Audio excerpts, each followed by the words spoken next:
Oi, hoje eu vim falar sobre alimentos ultraprocessados. E para a gente entender o que são alimentos ultraprocessados, a gente precisa primeiro entender o que é processamento. Então, é o seguinte, processamento é o conjunto de métodos que tornam os alimentos comestíveis, que garantem sua segurança e que os conservam por um determinado período de tempo.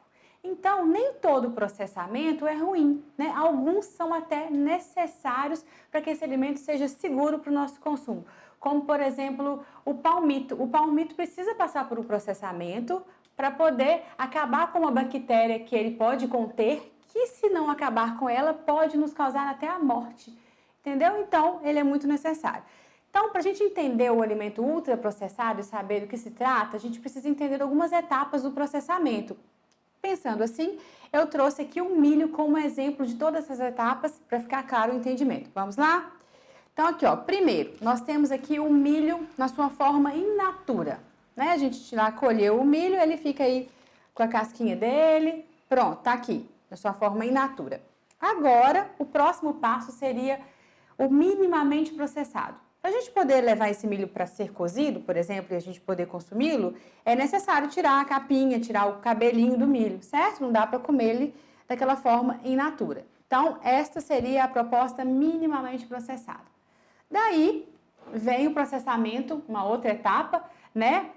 Que a indústria entra para que esse milho tenha uma vida longa, né? Para que ele vá para a lata, por exemplo, que é o caso desse exemplo aqui, tenha mais sabor, uma vida maior, dure mais tempo e seja seguro para o nosso consumo.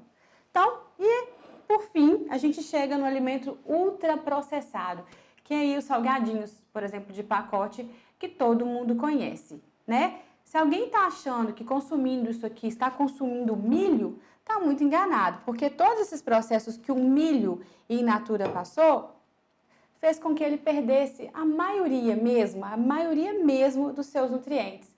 Então, aqui sobrou o quê? Aqui sobrou pouca coisa, aqui sobrou muita gordura, aqui sobrou muito sal, aqui sobrou muitos aditivos químicos, o que não traz nenhum benefício para a nossa saúde. E quando eu falo que o que sobrou aqui é gordura, né, é sal, eu quero dizer que não sobrou vindo do milho, não. Quero dizer que o produto final foi esse aqui, com grande interferência da indústria, né? Na hora que ela adiciona mais gordura, na hora que ela adiciona mais sal, na hora que ela adiciona os aditivos para dar sabor, para dar cheiro, para que esse alimento fique atraente e fique palatável, né? E que a gente compre. Então, o que resta, né? O produto ultraprocessado é esse. Ele é pobre em nutrientes, ele é rico em sódio, ele é rico em gordura, ele é rico em açúcar, ele é pobre em fibras e o consumo dele grande e com muita frequência só vai com certeza nos trazer muitos problemas de saúde, como, por exemplo, hipertensão arterial, obesidade, né? Porque o problema é que muitas vezes a gente troca os alimentos in natura, né, pelos processados, porque eles são mais o quê? Mais práticos, que é o objetivo do ultraprocessamento. E aí que vem os danos, né? A obesidade, o diabetes, a constipação intestinal, porque são alimentos pobres em fibras. Então, a ideia seria o quê? Qual que é a dica? Preferir o máximo possível de alimentos in natura ou minimamente processados, que aí sim a gente vai estar comendo comida de verdade. Outros exemplos de alimentos ultraprocessados, por exemplo, os embutidos, as barras de cereal, os refrigerantes, os salgadinhos prontos, como eu já falei, os sucos em pó, macarrão instantâneo, comida congelada como lasanha, pizza, sanduíche, todos são o quê? Atraentes, têm uma vida longa de prateleira, não é assim? Palatáveis, não é? Esse é o objetivo do ultraprocessamento, porém, pouco saudáveis. O importante é não confundir o alimento ultraprocessado com o alimento industrializado. Quer ver? Pensa no arroz. O arroz, né, foi colhido lá na sua forma in natura, passou por um processamento para chegar na nossa casa dentro do saquinho, certo? Ele sofreu ação da indústria para chegar no consumo final, no consumidor final que somos nós. Mas ele não é ultraprocessado.